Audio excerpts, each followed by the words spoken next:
Welcome to the Carnivore Cast, a podcast focused on the carnivore diet and lifestyle, with practical advice from successful carnivores, citizen scientists, and top researchers. I'm your host, Scott Myslinski, and I'm here to speak with experts and experienced carnivores to get answers to your biggest and meatiest questions while helping you live your best life as a carnivore. Lollys Ciesl at Lolly_Carney on Instagram is a carnivore coach who specializes in mental health, eating disorders, wellness, workouts, body composition, and is the founder of a HeartCarnivore community. She's helped countless women with disordered eating through her groups and also hosts her own podcast on the Beyond the Scale True Healing YouTube channel. Welcome to the show, Lolly. Thank you so much for having me and helping me to spread the word that meat can heal everything. Yeah, my pleasure. And I've had the pleasure of joining one of your group calls and being on your podcast. We had a great discussion about sleep. So I'm really excited to go through your story and your background on the show today. Okay, so do you want me to tell you where I'm from? Yeah, that'd be great. So I've been struggling with eating disorder and more precisely with anorexia nervosa for around 30 years.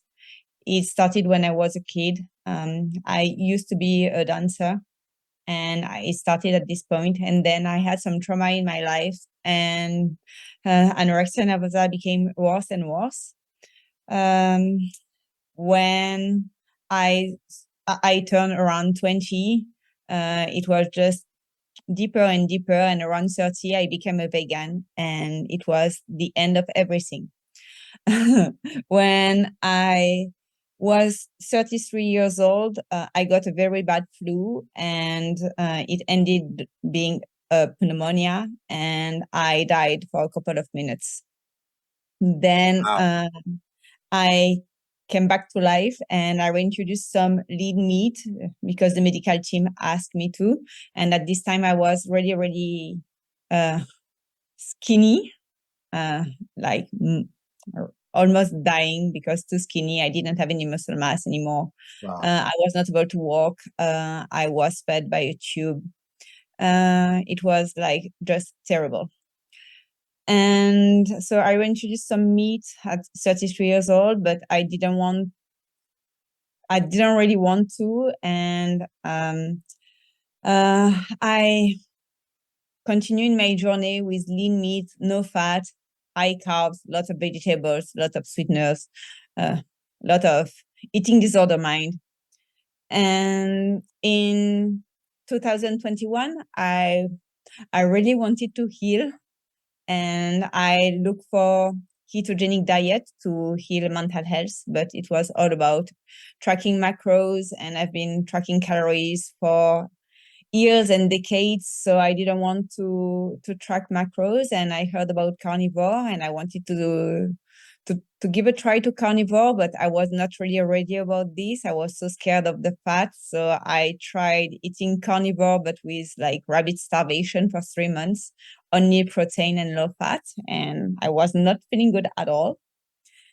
And in July 2021, I just gave a try to carnivore. I was really scared, but I just deeply jumped into the very high-fat carnivore diet. And from there, I never stepped back, and I'm feeling so great.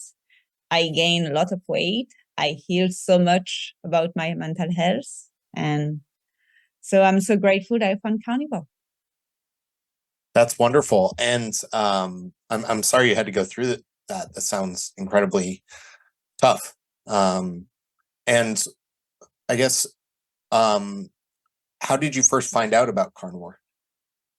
So I was looking at the ketogenic diet, and then I found the website of Amber O'Hearn. Like it's called Mostly Fat, and she was saying that she healed depression and anxiety with high-fat carnivore. And so I read about her, and reading about her on her website, I went through Revero, which was at this time MeatyRx. And I was looking for more podcasts, and I found one podcast called Carnivore Cast. And I listened to many podcasts. And when I started in July, I can remember because it was the July 23rd, and I had some row to do with my son, and we were listening to your podcast during 6 hours in a row. And it was, Wow. first day of Carnivore. I'm sorry you had to go through that as well. No, but thank you for listening. Really appreciate that, and I'm glad it's helped you in some way. And can you talk about like coming from a vegan mindset to carnivore? How did that change your relationship with food? Okay, I have to say it, and I was a vegan mostly because of my eating disorder. And being a vegan was a really good reason for me not to eat when I was in society or socializing or stuff like this. I became a vegan because when I got my son, he was allergic to dairy. And so I was breastfeeding him, and the pediatrician asked me to remove dairy from my diet, not the dairy to go into my milk. And from there, I was listening and reading about veganism, and I was already really nourished at this time. And I jumped into veganism because, it's so good. I want to go out. I cannot eat anything. I will go only with the lettuce. And I was starving myself much more easily being a vegan. And being vegan and eating vegetable, you can eat huge volume of food with no calories, which is really good. When you're eating a high-fat carnivore diet, you're eating a very small amount of food with a very high amount of calories. So all the mindset is totally different. And eating the fat was such a great stuff for me, for my brain and everything. But yeah, being a vegan and being carnivore are two opposite sides. So yeah, when you say I'm vegan and you don't want to eat because your eating disorder is killing you, it's really easy. And I never use carnivore as a reason not to eat in society. I can always find carnivore food when I'm socializing. You always have a meat. You can always bring some cheese. You can always bring some cured meat, and you can always find everywhere you can find butter. Yeah, that's really interesting. I hadn't thought of that, using veganism as a reason to not eat publicly, but it makes a lot of sense. And do you find in your disordered eating groups, first, can you talk a little bit about that work you do, how you help women? And I'd love to hear more about that. So I started HeartCarnivore to help people healing from eating disorder. A lot of people join and have some talk, and it's like mostly women. Most of them are with a background of anorexia nervosa or binge eating disorder. Some are from bulimia. It doesn't matter from which side you are from, the problem is the same. When you're struggling with food, you're struggling with food. And the aim of the group is to find food freedom. And so being able to eat without restricting, without overeating, and everything. Currently, all the members of HeartCarnivore became my friend. And so I decided that I didn't want to keep having the paid group, but everyone with eating disorder can reach out to me, and I'm really happy to help. But at the moment, I don't want any paying community because I just want to help people. That's amazing, and that's great work you're doing. And can you talk about, do a lot of the folks in that group come from vegan background as well? Do you notice like a correlation between disordered eating and veganism? Not really. Okay. I can see that all the people that has been vegan and that are in the group had an eating disorder. So it's totally linked for those. I don't say that veganism is an eating disorder, but I say that many people use veganism as an excuse. Yeah. I can see that when you're vegan, you're really highly fed with carbs, and it's not helping with eating disorder. Removing the carbs is helping a lot with mental health. And so, yeah, it's what I can see in the group. I have as well a binge eater people, and it's the same. They were binge eating because eating so much carbs, so many grains, because most of people are thinking about carbs, about junk food, but no, it's as well like grains, pasta, stuff like this. So yeah, they are from everywhere. Yeah, that makes a lot of sense. I mean, I suppose any diet could be used with an eating disorder, in theory, as an excuse not to eat. And you mentioned like getting rid of the carbs really helps with the mental side of eating disorders. Can you talk about that? Yeah, getting out of the carbs is really helping. And for me, a lot of people say to me that, oh, you could gain even more weight having some carbs back into your diet, and you should not be out of a range of food. Maybe it's another side of the eating disorder, but being carnivore, I never restrict. And my eating disorder was all about restriction. And this summer, I was in Spain with my son, and he was enjoying so much the watermelon. And I was like looking at the watermelon and feeling like, oh, I would love to share some watermelon with my son. And then, my sick brain went up straight.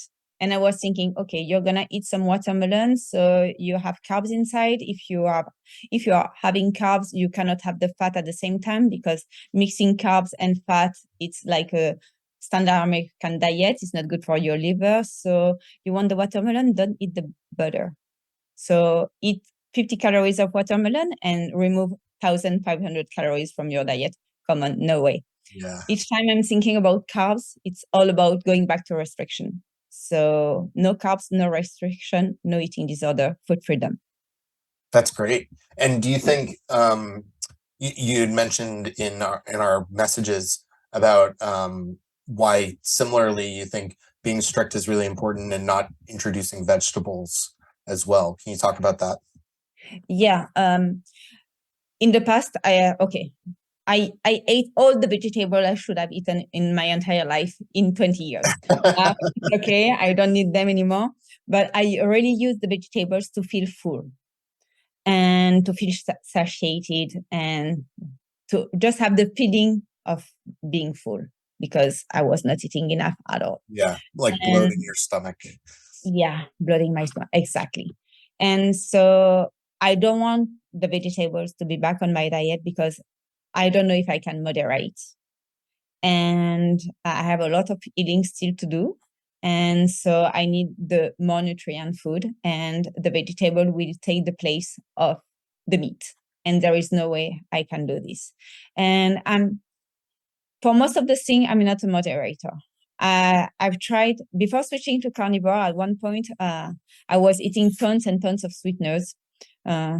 And I say to myself, okay, you're going to get out of sweeteners because too many chemicals and everything. And I went out of sweeteners for a while. And then little by little, I reintroduced, little bits, one in a coffee, or one glass of Diet Coke. And after a couple of weeks, I was back to drink 6 liters of Diet Coke, having 60, 70 sugar-free gums in a day, something crazy. So yeah, everything out of carnivore. I'm almost sure I cannot moderate. So I don't want to take the risk of being sick again. Interesting. And that makes a lot of sense. I think that I'm glad that's working really well for you. And you recently turned 39, so happy birthday. I saw on your YouTube channel. What are some of the things that you're thinking about, like as you get older and feeding yourself and feeding your family? How do you think about that, like going forward and for the long term? almost never turned 34. So now 39, I'm so glad I'm 39. And I will be so glad I will turn 40 next year. You know, when you were that close to death, you're so happy each time you're aging. And when I was 33, you know, and I was dying, all my relatives were telling me all the time, 33, the age where Chris died. Huh, great. And I was almost sure that I would never reach 40. But now being carnivore, I'm almost sure I will reach 100. And I always say to my son that he will have to deal with me for a long time now. So I'm feeling so good. I'm already sure, okay, I can have a car accident tomorrow. Everybody can have, but I'm really thinking that I will last for long. And, you know, I reversed so many issues. I was in a wheelchair. I was tube fed. At one point, I was blind for months because I didn't have enough fat on my optical nerve.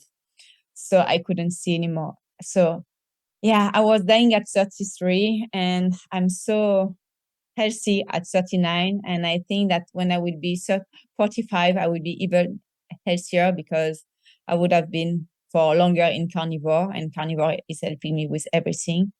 I used to have more than 60 pills a day. I don't have any pills anymore in my diet. So I'm so glad about this. I'm doing a lot to be the healthiest as possible. I'm trying to move enough every single day. But in the past with the eating disorder, the cardio was a big issue. So I'm trying to do only resistance training. I'm trying to have more strength, to increase my muscle mass, to increase my bone density. Yeah, I'm eating the best food ever, even if I don't believe on the perfect carnivore diet. The carnivore diet is the one you can sustain. And my carnivore diet is mainly ground beef and dehydrated bacon at the moment with some tallow for the fat. So yeah, I'm really thinking that I have tons of beautiful years in front of me. And I will share this with my son and my family. I'm hoping my son will be at one point really a perfect carnivore, but at the moment he's meat-based. Yeah, that's And great. not carnivore. I think he's very lucky to have you and have you as an example. And what have you done to try to change your diet? Like, have you played around with carnivore at all, having more fat, having more protein, mixing in organs, things like that? And what have you found to work and not work for you? So at the beginning of my journey, I was honestly craving for fat. And because, you know, in 20 years, I ate one stick of butter maximum. So when I reintroduced the fat, my body was craving for fat and I was eating a lot of fat. So the first months, some days I was eating 6 to 8 sticks of butter a day. So it was like very high fat. And when I get more fed, I didn't need that much fat, but I stayed really high fat. Then I can say that I'm eating high fat, but high protein as well, because I need both. And I've been trying the 80-20. I was already eating 80-20 like instinctively, but I try to do it like people were doing it. I feel good, but because I feel good in a high fat diet, I try to do like some lean day. I cannot really handle the lean days. I can have high protein days, but it has to have enough fat with. So this is something, it's mandatory for me. And lately I've been trying the fat fasting. And I felt really good doing the fat fast, but I don't have to extend more than 24 hours because I'm not able to eat only enough fat only, longer than 24 hours. One time I tried it because I was feeling really good. I tried to do 2 days. And the first day I was eating like 2,500 calories from fat, maybe 3,000. And the second day I went down to 1,500 calories because I was not hungry for more fat.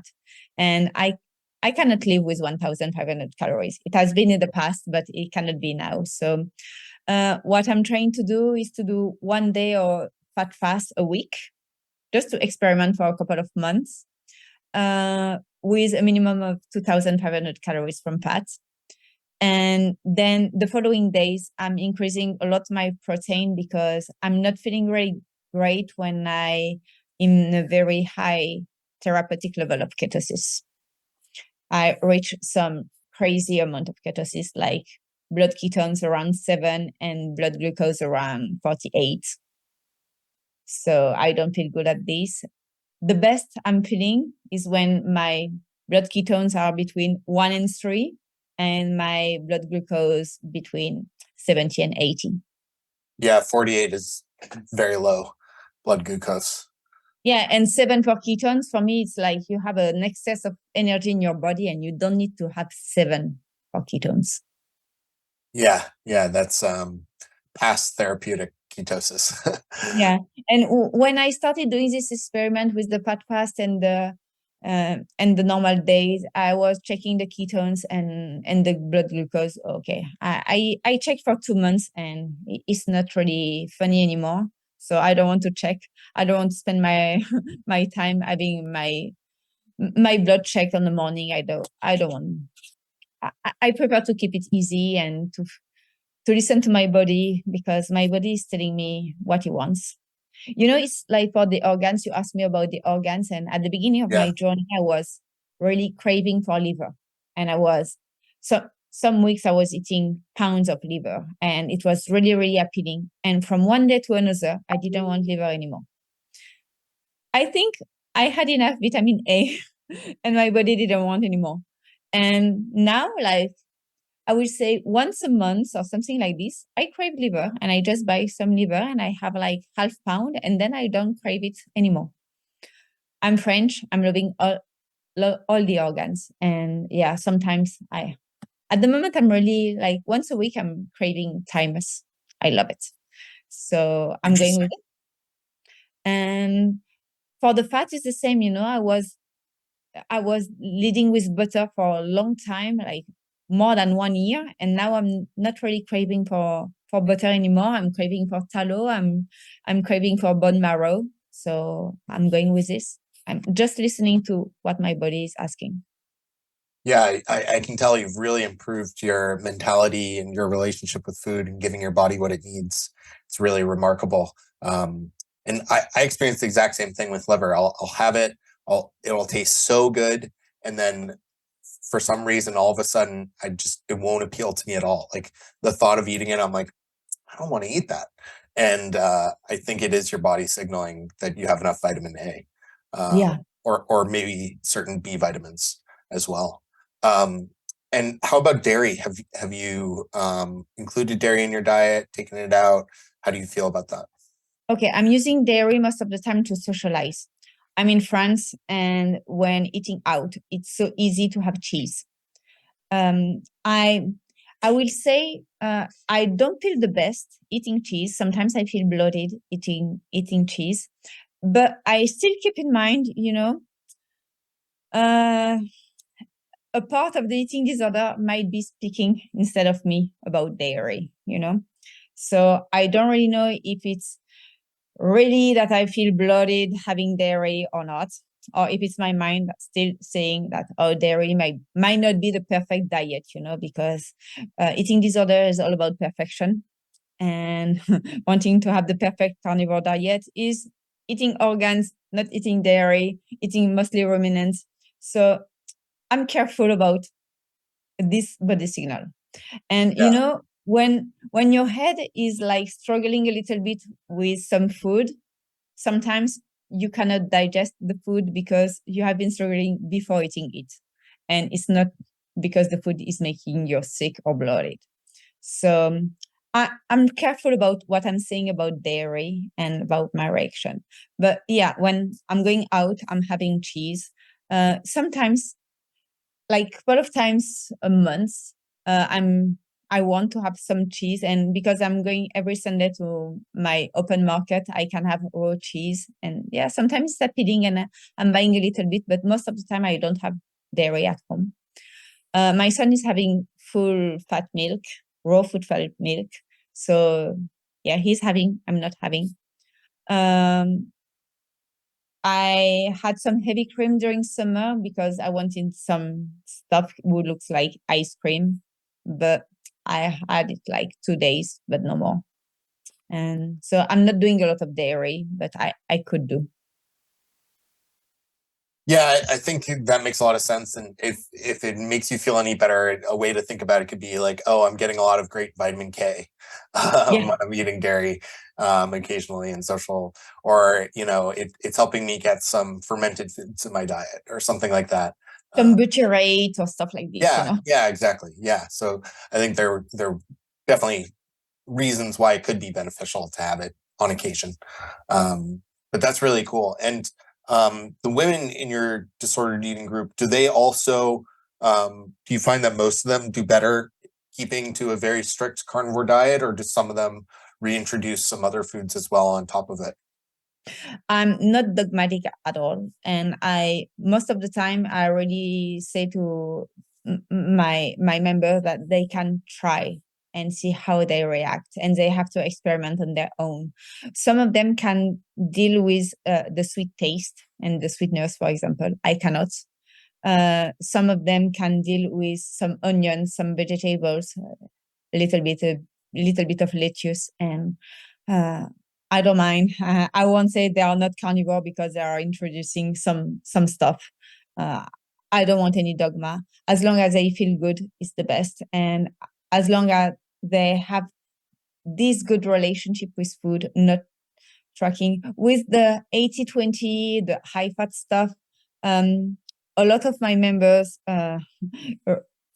went back to disorder eating, a kind of disorder eating, like tracking the macros, and they came from being scared of overeating, of being scared of eating too much protein, and so they were restricting the protein and increasing the fat and not feeling really good after a while, and really being scared because people were saying that if you increase too much your protein, you're going to increase your blood glucose. And so they became totally scared of not about the calories anymore, but about the protein.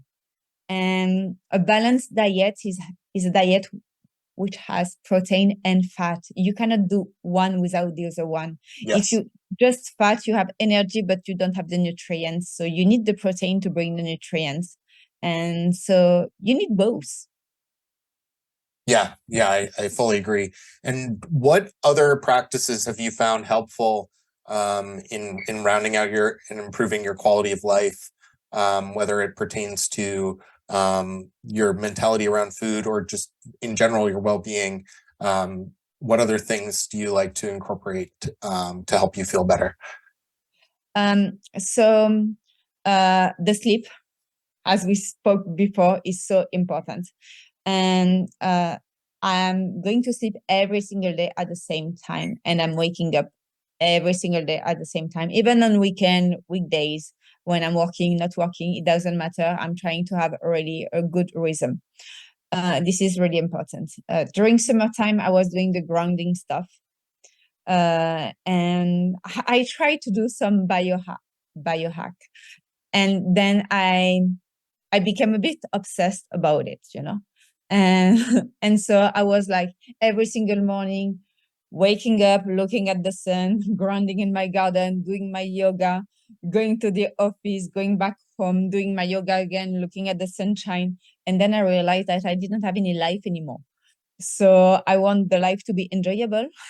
And so I want to have some stupid stuff in my day. So sometimes I want to watch TV, even if it's evening time, and it could be better to not to have blue light. I don't mind.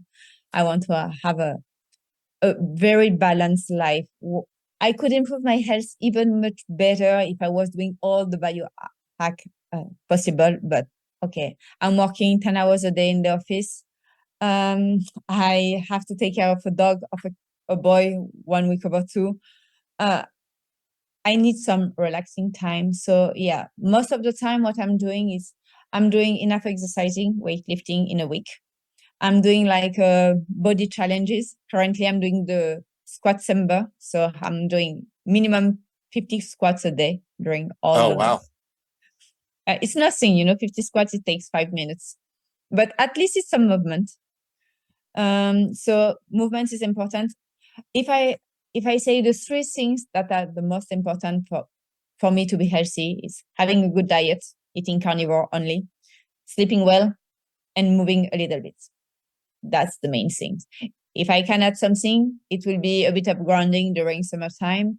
And when it's really cloudy, 10 minutes of red light therapy. That's great. I think those are all really excellent habits. And I like how you mentioned getting too obsessive with the biohacking. I think a lot of people can fall into that, but it's good that you had the awareness to pull back from it. And you always have to have some fun. Yeah. And working and doing all this is not fun. Yeah. It feels like a chore at some points. And yeah, I've been there. I've been there too. Cool. Well, great, Lolly. Thank you so much for coming on today. It's awesome talking to you. I learned so much from you. I have so much respect for what you're doing with your group, and really appreciate you coming on. Thank you so much for having me, and keep doing your podcast. And I'm listening to you every single week. The only one I won't listen is mine.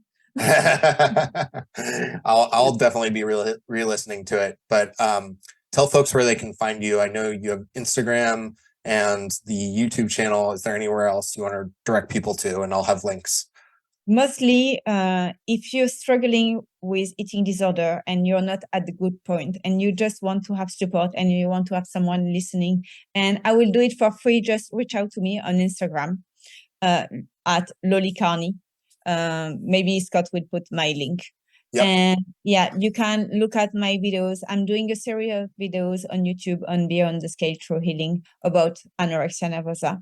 And I will start maybe later on a small community, because a lot of people with anorexia nervosa or relative to people having anorexia nervosa reach out to me about the topic because it's not well known. So don't hesitate. Just send me a text, comment on one of my videos. I will be pleased to reply. And I just want to help. It will be for free. Yeah, just reach out to me if you need. Yeah, that's incredibly generous of you. And I really hope some folks do take advantage and get help who are listening.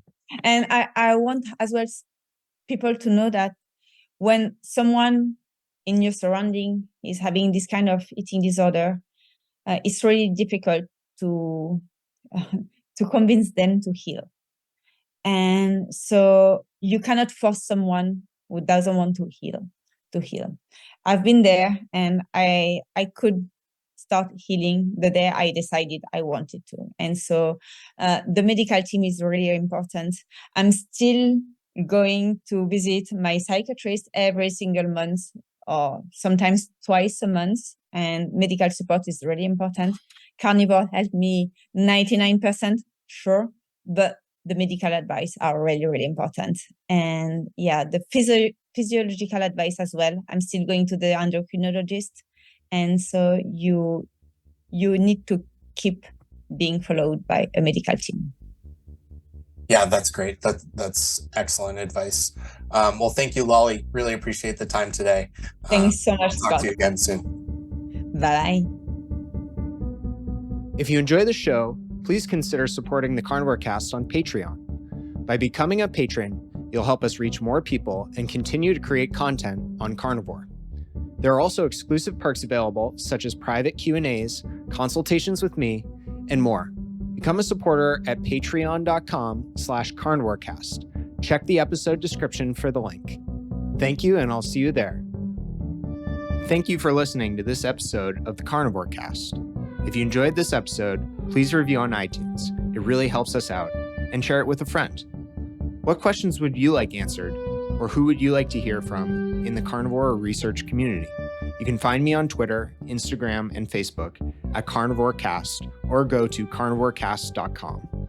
You can also email me at info@carnivorecast.com. I'd love to hear from you. Until next time, keep it carnivore.